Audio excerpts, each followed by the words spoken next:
Sa isang liblib na baryo sa bandang silangan ng bayan ng San Lorenzo, may isang pamilya na kilala sa pagiging tahimik at simple ang pamumuhay. Sina Aling Teresita, isang may bahay na may edad ng 50, at ang kanyang asawa na si Mang Dado, isang magsasaka. May isa silang anak na babae na si Lira, 18 anyos at kasalukuyang nag-aaral sa high school sa bayan. Ang baryong iyon ay kilala sa mga alamat at kababalaghan. Madalas na binabalot ng makapal na ulap ang lugar tuwing dapit hapon, at ang mga matatanda ay laging may kwento tungkol sa mga nilalang na hindi nakikita sa araw, ngunit malayang gumagala sa gabi. Isang araw ng Miyerkules, tila mas kakaiba ang naramdaman ng pamilya ni Aling Teresita. Maghapon silang nagtanim sa bukid, at pagsapit ng gabi, napansin ni Lira ang dalawang kapitbahay nilang sina Mang Nestor at Aling Sioning na hindi lumabas ng bahay. Kilala ang dalawang ito sa pagiging magiliw at palakaibigan, kaya't nagtaka ang lahat nang hindi na sila nakita pa. "Nanay, bakit parang ang tahimik ngayong gabi?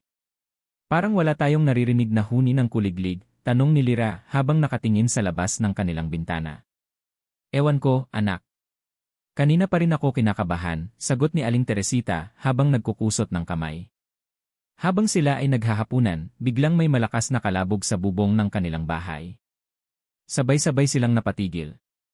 Nagtinginan sila, at si Mang Dado ay dali-daling lumabas ng bahay bit-bit ang kanyang itak.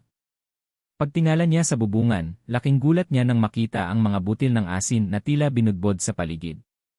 Sa tradisyon ng kanilang baryo, ang pagbubudbod ng asin sa bubong ng bahay ay isang matandang paraan ng pagtataboy sa masasamang espiritu at aswang. Ngunit, sa halip na sila ang gumawa nito, tila may ibang taong naglagay ng asin sa kanilang bubong. "Dado, ano yan?" tanong ni Aling Teresita mula sa pintuan.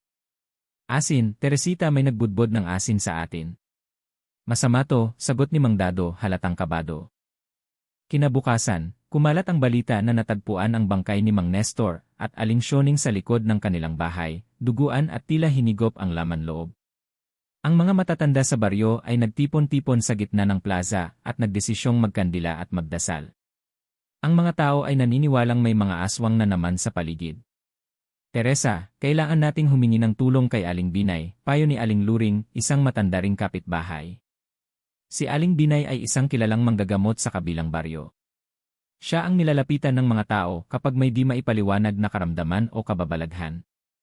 Ayon sa kwento, siya ang tanging nakaligtas sa isang pag-atake ng aswang 10 taon na ang nakaraan. Hindi nag-aksaya ng oras ang pamilya ni Aling Teresita.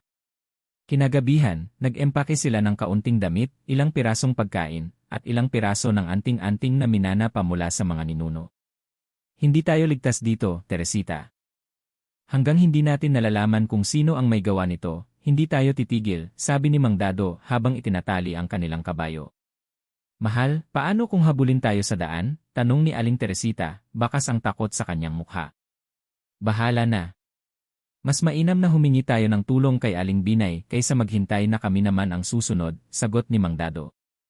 Nagpaalam sila kay Aling Luring at ilang kapitbahay, at nagsimulang maglakad papunta sa kakahuyan patungo sa baryo ni na Aling Binay. Madilim na at tanging gasera lang ang kanilang bitbit na liwanag. Sa kalagitnaan ng kanilang paglalakad, naramdaman ni Lira na parang may mga matang nakamasid sa kanila. Ang hangin ay tila lumamig, at ang mga dahon ay dahan-dahang kumakaluskos kahit walang malakas na hangin. "Nay, parang may sumusunod sa tin," bulong ni Lira. "Huwag kang lilingon, anak. Diretso lang ang lakad," utos ni Aling Teresita habang hawak-hawak si Lira. Hanggang sa biglang may marinig silang kaluskos mula sa kanilang likuran. "Huwag kayong titigil. Bilisan inyo," sigaw ni Mang Dado. Sa di kalayuan, may anino silang namataan. Isang hugis tao, ngunit baluktot ang katawan at tila naglalakad ng paluhod. Walang mukha at parang itim na usok ang bumabalot sa paligid nito. Napabilis ang kanilang lakad. Halos hindi na nila maramdaman ang pagod sa kaba at takot. Sa dulo ng daan, tanaw na nila ang maliit na ilaw ng kubo ni Aling Binay. "Bilisan inyo!" "Konti na lang," sigaw ni Mang Dado. At pagkarating nila sa harap ng kubo, agad silang sinalubong ng isang matandang babae na may hawak na palaspas at anting-anting. "Ano ang sadya ninyo?" tanong ng matanda. "Aling Binay, tulungan niyo po kami, sinabuyan po kami ng asin," sabi ni Aling Teresita, halos maiyak sa kaba. Doon nag-umpisa ang simula ng kwento ng kanilang pagharap sa kababalaghan.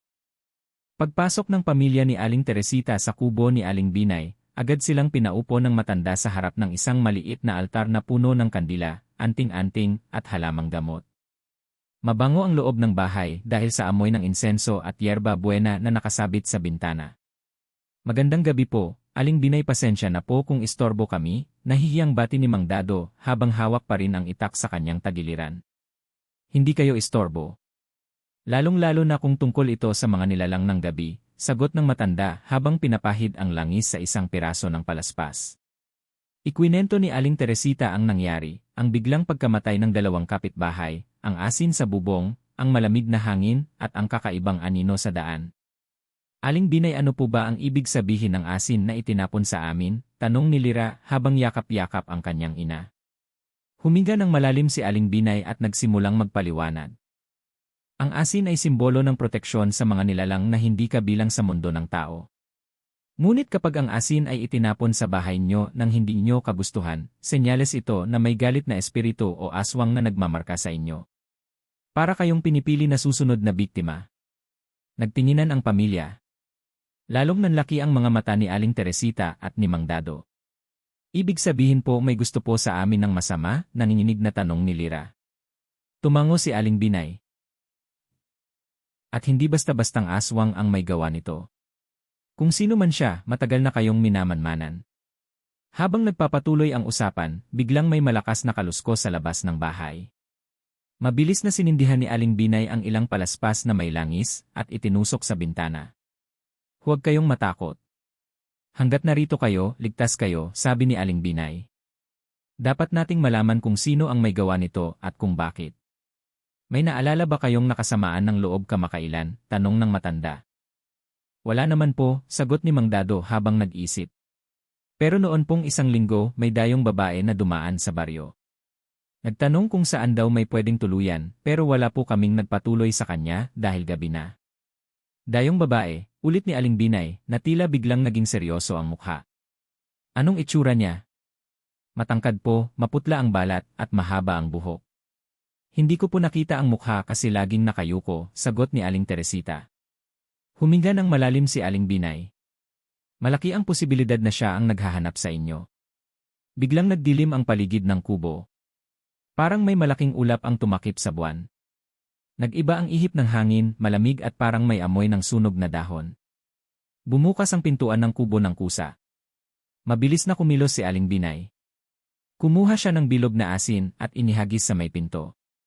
Lumayo ka sa mga walang kasalanan, sigaw ng matanda. Isang malamlam na boses ang narinig mula sa labas. Ibabalik ko ang mga utang, ang dugo'y babayaran, isa-isa kayong mawawala. Natigilan ang lahat. Nagkumunoy ang katahimikan sa paligid. Tanging ang malalakas na kabog ng dibdib ng bawat isa ang naririnig. Aling Binay, anong ibig sabihin noon? Tanong ni Mang Dado. Mukhang may matandang sumpa ang pamilya ninyo na hindi nyo alam. May nagbabalik para singilin kayo, paliwanag ng manggagamot. Muling nag-alab ang apoy ng mga kandila. Hinanda ni Aling Binay ang mga dahon ng lagundi, halamang gamot, at anting-anting na ipapahid sa katawan ng bawat isa. Ngayon gabi, dito muna kayo. Hindi kayo pwedeng bumalik hanggat hindi natin nalalaman ang punot dulo ng lahat ng ito, sabi ni Aling Binay. Habang nag-aayos si Aling Binay, kinuwento niya ang alamat ng baryo. Noon daw ay may isang aswang na nagtatago sa anyo ng isang magandang babae. May lahing mangkukulam ang aswang na ito at nagpapanggap na ordinaryong tao sa umaga. Ginugulo niya ang mga pamilya na may lahing nagmula sa isang dating kaaway ng kanyang angkan. Nakalista ang apelyido ninyo sa mga pamilya na may kasaysayang may lihim na kaaway. At kung sino man ang dayong yon, posibleng kaapu-apuhan ng aswang na yon, paliwanag ni Aling Binay. Napatakip ng bibig si Aling Teresita. Ano po ang dapat naming gawin? Tanong niya. Kailangan nating maghanda ng proteksyon sa gabing ito. Maglalagay ako ng asin sa paligid ng bahay, palaspas sa bawat bintana, at lalagyan ko kayo ng langis ng niyog na may bulaklak ng sampagita. Pero higit sa lahat, kailangan nating malaman ang dahilan kung bakit kayo ang napili. Maya-maya, habang inilalagay ni Aling Binay ang asin sa bawat sulok ng kubo, narinig na naman nila ang yapak sa labas. Mabigat, parang paa ng matanda, ngunit mabilis ang kilos. Maghanda kayo, hindi siya titigil hanggat hindi niya nakukuha ang gusto niya, babala ni Aling Binay. At doon nagsimula ang walang katapusang gabi ng sindak at hiwaga para sa pamilya ni Aling Teresita. Kinabukasan, habang abala si Aling Binay sa pag-aayos ng mga halamang gamot at anting-anting sa paligid ng kubo, nagpasya si Mang Dado na kausapin ang matanda tungkol sa sinabi nito kagabi. Aling Binay, totoo po ba talaga na may sumpa ang pamilya namin? Tanong ni Mang Dado habang hawak ang isang palaspas na ibinigay ng matanda. Tumango si Aling Binay. Matagal nang may lihim ang angkan ng pamilya mo, Dado. Siguro hindi na naipasa sa iyo ng mga magulang mo ang kwento. Pero noong kabataan ko, narinig ko na sa matatanda sa baryo ang tungkol sa sinumpang angkan ng mga De Vera.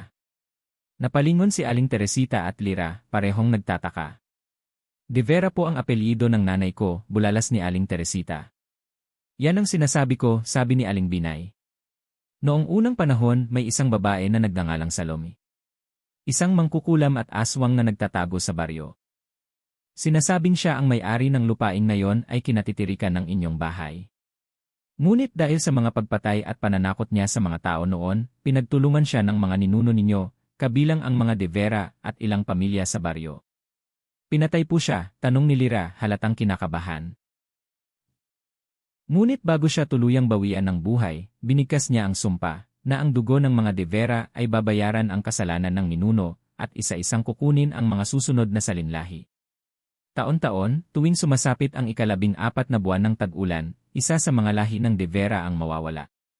Natahimik ang lahat. Hindi po ba yan alamat lang, sabat ni Mang Dado? Matagal na yang tinatago ng mga matatanda. Marami na akong nakitang nangyari sa baryo, biglang pagkawala ng bata, pagkamatay ng matanda sa kakaibang paraan. Lahat sila may dugong De Vera. Lalong lumamlam ang paligid. Parang bumigat ang hangin at ang liwanag mula sa araw ay tila nabalot ng manipis na ulap. Ano po ang ibig sabihin noon sa amin ngayon? Tanong ni Aling Teresita, naningilid ang luha. Ibig sabihin, isa sa inyo ang kinukuha ng sumpa. At ang dayong babae na nakita ninyo noon ay isa sa mga inapo ni Salome. Dala niya ang galit ng kanilang angkan, sagot ni Aling Binay. Napayakap si Lira sa kanyang ina. Nay, ayoko po. Baka ako ang kunin. Hindi, anak, hindi ka namin hahayaang may mangyari sa'yo, sabi ni Aling Teresita habang yakap ang anak. Aling Binay, anong dapat naming gawin para maputol ang sumpa? Tanong ni Mang Dado. May paraan, sagot ng matanda. Kailangan nating hanapin ang lumang puntod ni Salome sa dating gubat ng sapinit at doon magsagawa ng ritual. Kailangan ding gamitin ang anting-anting ng ninuno ninyo, ang itim na mutya ng De Vera. Napakunot ang noo ni Mang Dado. Anong itim na mutya? Isa yung maliit na bato na kulay itim na parang may ukit na mata sa gitna. Dapat na ipasa sa bawat salinlahi. Hawak pa yon noon ng lolo mo, Dado. Hindi ba't minsan mong nakita sa bowl ng tatay mo? Biglang may naalala si Mang Dado. Na isang beses, nakita ko yon. Sabi ng tatay ko, anting-anting daw sa aswang. Pero itinapon niya raw sa ilog para wala nang madamay. Masama yan. Kung wala ang mutya, mahirap tapusin ang sumpa. Pero baka may paraan pa rin, sabi ni Aling Binay. Sa kalagitnaan ng usapan, biglang may nagbagsakang mga sanga sa likuran ng kubo. Isang malalim na tinig ang narinig, tila babae, ngunit parang doble ang boses, matining at malalim. Hindi niyo ako matatakasan, napapitlag ang lahat.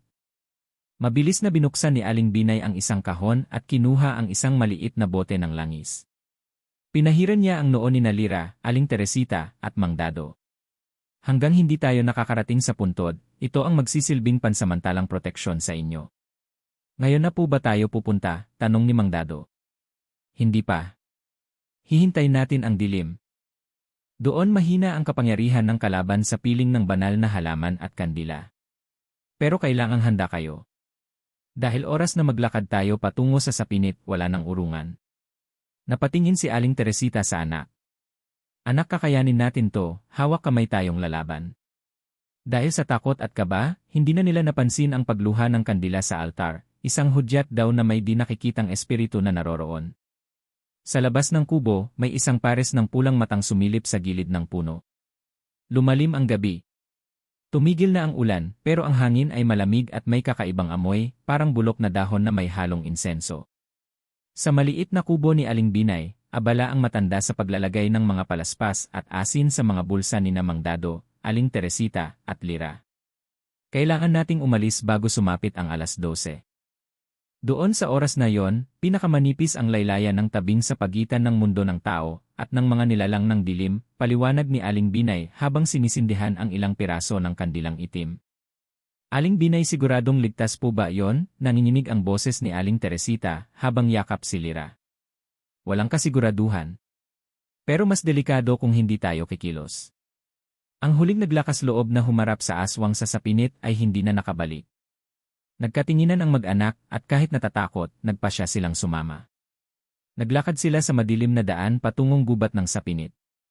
Tanging ang liwanag ng kandila at lampara ang nagsilbing gabay sa kanilang daraanan. Sa bawat yapak sa basang lupa, may tunog ng gumagapang na tuyong sanga at dahon. Mag-ingat kayo kapag may narinig kayong bulong, huwag niyong pansinin. Kapag may nakita kayong anino, huwag niyong sundan, paalala ni Aling Binay. Habang naglalakad, biglang may sumitsit mula sa madawag na gilid. Yahatu! Lira, napalingon si Lira, at sa gilid ng kanyang paningin, nakita niya ang imahe ng kanyang yumaong Lola Iska, nakangiti, nakaputi, at kumakaway. Lola, bulong ng bata. Pero agad siyang hinawakan ni Aling Binay sa balikat. Huwag mong tignan. Hindi yan ang lola mo, bulalas ng matanda. Mga anino yan na ginagaya ang mahal mo sa buhay. Nang kumurap si Lira, nawala ang imahe. Tanging ang malamig na hangin at mga anino ng punong kahoy ang naiwan. Nagpatuloy sila sa paglalakad. Sa bawat hakbang, lalong dumidilim ang paligid. Tila ba ang mga puno ay nagiging buhay at gumagalaw. Sa di kalayuan, may naririnig silang mahinang iyak ng bata na sinasabayan ng sigaw ng uwak. Mag-ingat, malapit na tayo, bulong ni Aling Binay. Pagdating nila sa gitna ng gubat, may nakita silang lumang libingan na yari sa lumot na bato. Ang lapida, halos hindi na mabasa, pero sa gitna ng mga ukit, aninag ang pangalang Salome. Ito na yon, sabi ni Aling Binay. Agad siyang naglatag ng bilog na asin sa paligid ng puntod. Pinagitnaan nila ang mutyang dala ni Mang Dado, hindi nila akalaing nasa bowl pala ito ng kanyang ama at nakuha niya bago sila umalis. Hindi ko akalaing nakuha ko to bago kami umalis ng bahay, sabi ni Mang Dado habang iniabot ang itim na mutya. Magaling. Hindi tayo mawawala ng pag-asa ngayon, ani Aling Binay. Habang sinisimulan ng matanda ang ritual, nagsimulang umalulong ang mga aso sa baryo, at ang hangin ay tila naging apoy sa lamig. Isa-isang lumitaw ang mga anino sa paligid. Mga mata na pula at dilaw, mga nilalang na hindi maaninag ang anyo. Ihanda ang palaspas, itaas ang itak, sigaw ni Aling Binay. Sumunod sina Mang Dado at Aling Teresita. Si Lira naman, pilit nilalabanan ang takot habang hawak ang palaspas at rosaryo. Sa ngalan ng kataas-taasan, sa ngalan ng mga espiritu ng liwanag, putulin ang sumpa sa angkan ng De Vera, bulalas ni Aling Binay habang itinataas ang mutya sa harap ng puntod. Sa isang iglap, lumitaw mula sa mga anino ang isang babae, maputla, mahaba ang buhok, at pulang-pula ang mga mata. Si Salome. Hindi niyo ako kayang pawiin ng dugo ay sisingilin, sabi nito sa matinis na boses. Ngunit hindi umatras si Aling Binay. Ikaw ang huling magtatago sa dilim, Salome. Tapusin na natin ito. Nagsimula ang labanan ng dasal at dilim. Ang liwanag ng kandila ay sumayaw, at ang hangin ay tila may sariling galit. Sumisigaw ang mga anino sa paligid, habang si Salome ay lumilipad paikot sa kanila. Mang Dado, itapon mo ang asin, utos ni Aling Binay. Agad na itinapon ni Mang Dado ang isang bungkos ng asin sa harap ng multo ni Salome, sabay tutok ng itak. Lumiyab ang paligid, at ang multo ni Salome ay sumigaw ng malakas. Hindi pa rito nagtatapos ito, sigaw ng babae bago ito naglaho sa hangin. Humupa ang hangin. Nagsimulang bumalik ang liwanag ng buwan. Isa-isang naglaho ang mga anino. At ang puntod ay biglang nabiyak, lumabas ang mga alikabok, at ang lupa ay gumaan. Huminga ng maluwag ang lahat. Tapos na ba yon, Aling Binay? Tanong ni Lira, nanginginig pa. Hindi pa, may isang huling hakbang, sagot ng matanda. Matapos nilang tapusin ang ritual sa puntod ni Salome, kahit papaano ay gumaan ang paligid. Ang dating malamig at nakapanghihilakbot na hangin ay napalitan ng banayad na simoy. Ngunit hindi pa rin maalis ang kaba sa dibdib ni Mang Dado, Aling Teresita, at Lira. Akala ko po ba tapos na? Tanong ni Lira habang hawak ang braso ng kanyang ina. Hindi pa, iha, sagot ni Aling Binay. Ang multo ni Salome ay napalayas natin mula sa puntod pero hindi pa siya tuluyang nawala. Hanggat hindi natin sinusunog ang kanyang buto, babalik at babalik siya. Nasaan po ang mga buto niya? Tanong ni Mang Dado. Hindi dito sa puntod. Noon pa man, itinago ng mga ninuno ninyo ang kanyang bangkay sa isang lihim na kuweba sa gitna ng sapinit. Doon sa tinatawag na pugad ng dilim. Doon siya inilagay para hindi mahukay ng sinuman. Pero ngayon, kailangan nating hanapin yon. Napabuntong hininga ang lahat. Alam nilang delikado pa ang susunod na hakbang. Wala na tayong oras. Bago sumikat ang araw, dapat mailibing sa apoy ang mga buto niya. Kapag hindi natin nagawa, babalik siya at mas magiging malakas pa, dagdag ni Aling Binay. Kaya agad silang naglakad muli sa mas masukal na bahagi ng gubat. Mas madilim, mas tahimik, at tila ang mga puno ay mas malalaki at mas makakapal ang mga ugat. Sa bawat hakbang nila, naririnig nila ang tila bulungan ng hangin. May mga aninong sumusunod sa kanila sa mga gilid ng punong kahoy, ngunit sa liwanag ng kandila ni Aling Binay, hindi ito makalapit. Malapit na tayo, sabi ng matanda matapos ang halos kalahating oras na lakad. Napansin ni Lira ang isang malaking puno ng balete, ang ugat nito ay tila bumabalot sa isang bukana ng kuweba. Diyan itinago ang mga buto ni Salome, sabi ni Aling Binay habang dinudukot ang isang bote ng langis at palaspas. Agad nilang inilatag ang bilog na asin at nagdasal. Kumuha si Mang Dado ng itak, habang si Aling Teresita ay humawak ng palaspas sa kaliwa, kandila sa kanan. Pagpasok nila sa kuweba, tila may malamig na ulap sa loob. Ang pader ng kuweba ay may ukit ng mga lumang simbolo, mga mata, bituin, at mga bilog na may krus sa gitna. Dito nilagay ng mga ninuno ninyo ang mga buto, paliwanag ni Aling Binay. Habang lumalalim sila sa loob, naramdaman ni Lira na parang may malamig na kamay na humawak sa balikat niya. Napasigaw siya. "Huwag kang bibitiw, iha," sigaw ni Aling Binay. Biglang lumitaw sa harap nila ang anino ni Salome, mas malaki at mas madilim kaysa kanina. "Hinding-hindi ninyo makukuha ang aking mga buto," bulalas ng multo. Ngunit sa pagkakataong ito, buong tapang na hinarap siya ni Mang Dado. "Tapusin na natin to."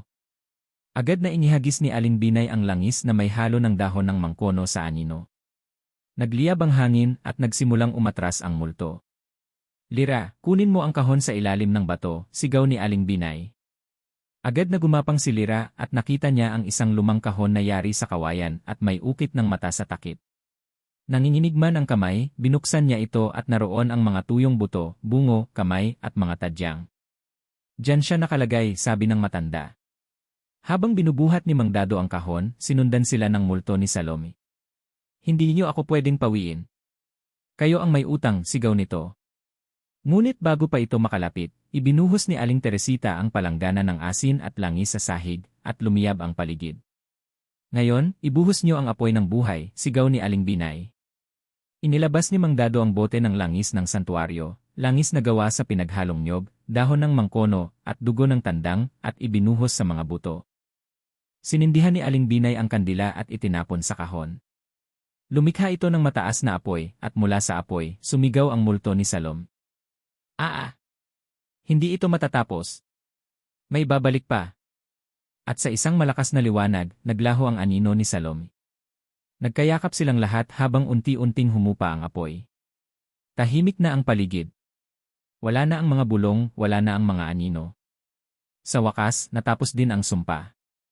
Ngunit bago sila lumabas, nakita ni Aling Binay ang isang tandang na puti na lumipad sa may lagusan ng kuweba. "Yan ang hudyat, ang espiritu ay nilinis na," sabi ng matanda. "Ligtas na ba kami?" tanong ni Lira.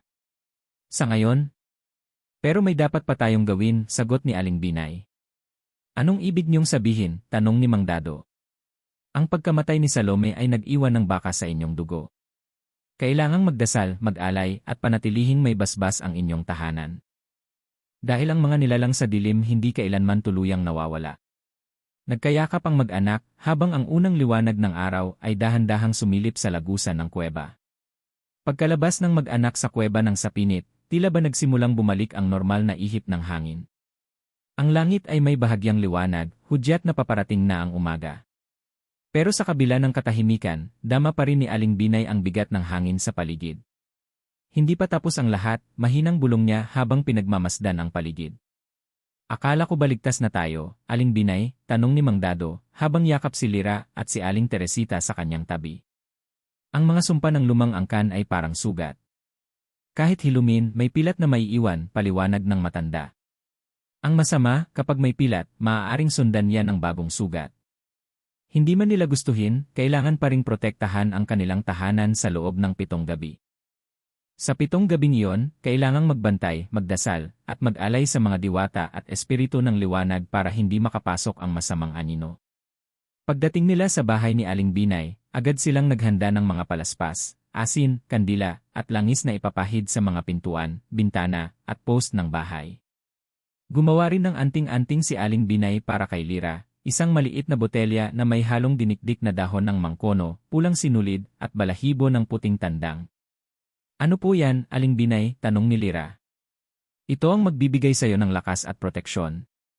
Hanggang hindi pa tapos ang 7 gabi, kailangang suot mo ito lagi, sagot ng matanda. Habang abala sa pag-aayos, napansin ni Mang Dado na may mga uwak na nagsiliparan sa paligid ng kanilang bakuran. Hindi ba't masama yang mga uwak? Tanong niya. Palatandaan yan na may nagmamasid, sagot ni Aling Binay. Sa unang gabi, nagtipon ang pamilya sa harap ng altar. Nagdasal sila, nagsindi ng kandila, at naglagay ng alay na pagkain, suman, itlog na pula, at tubig. Hanggang madaling araw sila nagbantay. Sa gitna ng katahimikan, may narinig silang kaluskos sa bubong. Parang may mabigat na yapak ng kung anong hayop. Tao po, isang mahinang tinig mula sa labas ng pintuan. Nagtaka si Aling Teresita. Sino iyon? 1:00 na ng madaling araw. Ngunit agad silang pinigilan ni Aling Binay. Walang magbubukas ng pinto. Huwag na huwag kayong lalapit sa bintana. Bakit po? Baka nangangailangan, sagot ni Lira. Hindi yan tao, iha. Patuloy ang mahinang katok. Tok tok tok. Kasabay ng kaluskos sa bubong at pagaspas ng mga uwak. Dado, buksan mo ang bintana, isang tinig na parang kay Aling Binay mula sa labas. Napakunot noo si Mang Dado. Pero nandito si Aling Binay sa tabi natin. Doon na sila kinilabutan.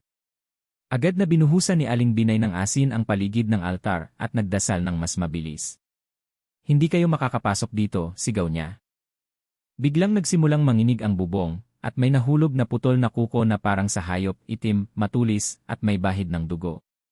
Anino ng dilim, bulong ni Aling Binay. Nagagalit sila. Ngunit hindi sila makakapasok hanggat buo ang bilog ng asin at ang dasal ay patuloy. Magdamag silang nagpuyat at bandang 5:00 ng umaga, biglang humupa ang ingay at ang mga uwak ay nagsipag-alisan. Sumikat ang araw at muling bumalik ang katahimikan. Napaupo silang lahat sa pagod pero buo ang pasya na itutuloy ang 7 gabing bantay. Yan ang sinasabi ko sa inyo. Habang may pilat ang angkan, sinusubukan kayong pasukin ng dilim. Pero hindi tayo magpapatalo, sabi ni Aling Binay. Nang araw na yon, nagdesisyon si Mang Dado na palibutan ng tinik ng kalamansi at bawang ang kanilang bakod, habang si Aling Teresita ay naglatag ng bagong asin sa paligid ng bahay. Si Lira, kahit bata, ay tumulong sa paglalagay ng palaspas sa mga sulok. Mula sa 2 gabi hanggang 3, paulit-ulit ang mga kababalaghan. May sumisitsit sa bintana, may aninong sumusulpot sa mga gilid ng bahay, at may maitim na ibon na tila laging nagbabantay. Ngunit hindi bumitiw ang pamilya. Nagpatuloy sila sa dasal, alay at pagsisindi ng kandila. Hindi tayo basta bibigay.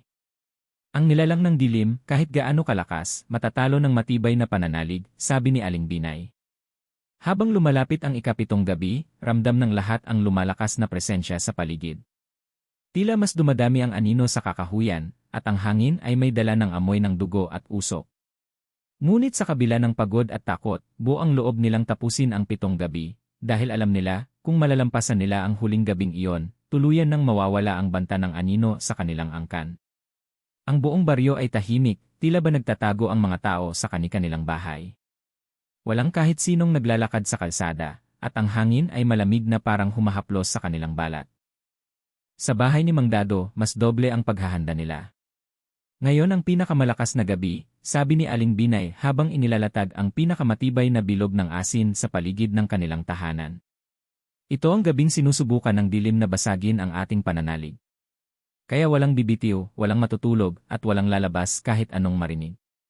Pinaghandaan nila ang altar, 4 na kandila sa bawat sulok, palanggana ng tubig na may dahon ng mangkono, suman at itlog na pula, at sa gitna, ang bote ng langis ng santuaryo. Isinabit din nila ang mga anting-anting sa bawat bintana at pintuan. Habang sumasapit ang 12:00, unti-unti nang naririnig ang mga sigaw mula sa kakahuyan. Mga tinig ng babae, bata, at matanda na tila ba nananaghoy. Sumunod ang pagaspas ng pakpak at biglang nagsilabasan ang mga uwak sa paligid. Simulan na natin ang dasal, utos ni Aling Binay. Sabay-sabay silang nagdasal habang si Mang Dado at Aling Teresita ay palit-palitang nagbubuhos ng asin sa paligid. Si Lira, hawak ang kanyang anting-anting, ay taimtim na nakapikit. Pero bandang 2:00 na media, may malakas na hampas sa bubong. Bag! Parang may bumagsak na mabigat. Lira, ilabas mo ang langis ng santuaryo, sigaw ni Aling Binay. Nang binuksan ni Lira ang kahon, biglang pumasok ang malamig na ihip ng hangin. Sumabay ang maitim na anino sa hangin, isang hugis babae, mahaba ang buhok, mapuputi ang mata. Lalabas kayo o isa-isa ko kayong kukunin, sigaw ng anino. Agad na isinaboy ni Aling Binay ang langis sa apoy ng kandila. Lumaki ang apoy at nagliyab ang paligid ng altar. Napaatras ang anino pero hindi ito nawala. Tandaan niyo, hindi kayo makakatakas sa lahing isinumpa, banta ng multo. Mas lumalakas ang mga katok sa bintana at pintuan. Tok-tok-tok. Tok-tok-tok. Dado. Dado, buksan mo anak mo, to si Lira. Isang tinig na ginagaya ang boses ni Lira ang narinig nila mula sa labas. Huwag kayong padadala. Hindi ako yan, sigaw ni Lira. Lalo silang kinilabutan. Sa isang iglap, nagliyab ang isa sa mga palaspas sa bintana. Tumilapon ang anino sa loob ng bakuran. Hindi na kayo makakatagal, sigaw ng nilalang. Pero biglang tumunog ang puting tandang mula sa likod ng bahay. Kokoroko. Sa unang tilaok, nagsipagtago ang mga anino. Kunin mo ang itim na kandila, Dado, utos ni Aling Binay. Agad na sinindihan ni Mang Dado ang itim na kandila. Habang lumalaki ang apoy, bumalik ang mga sigaw at kaluskos. Bumukas ang bintana sa kusina. Biglang may isang nilalang na mukhang babae, pero mapuputi ang mata, maitim ang balat, at mahahabang kuko, ang sumilip. Lira, sumama ka na, kami ang tunay mong pamilya, ngunit matapang na tumayo si Lira. Hindi. Hindi ako kabilang sa inyo. Hinagis niya ang bote ng langis ng santuaryo sa mukha ng nilalang. Umusok ito at nagliyab. Nangisay ang nilalang at nawala sa anino. Ngayon, dasal tayong sabay-sabay, sigaw ni Aling Binay. Sabay-sabay silang nagdasal habang binubuhos ni Mang Dado ang natitirang asin sa paligid. Lumaki ang apoy ng itim na kandila at sumabog ang liwanag mula sa altar. Isa-isang naglaho ang mga anino, at sa huling tilaok ng tandang, natahimik ang paligid. Wala nang kaluskos. Wala nang katok. Wala nang anino. Sumilip si Aling Binay sa labas. Ang uwak ay nagliparan palayo, at ang maitim na ulap ay unti-unting nawawala. Natapos na, bulong niya. Napahagulgol si Aling Teresita. Salamat, yakap-yakap ni Mang Dado ang anak niyang si Lira. Tay, ligtas na po ba tayo? Tanong ni Lira. Ligtas na, anak, sagot ni Mang Dado. Dahil hindi tayo bumitiw. Umupo silang lahat sa altar. Bagamat pagod, dama nila ang kagaanan ng hangin at ang muling pagbalik ng liwanag. Hindi na babalik ang dilim hanggat buo ang pananalig ninyo, sabi ni Aling Binay. Tinignan ni Lira ang kanyang anting-anting. Wala na ang liwanag dito. Ibig sabihin na wala na ang banta. Tahimik silang nagdasal ng pasasalamat habang unti-unting sumikat ang araw sa silangan.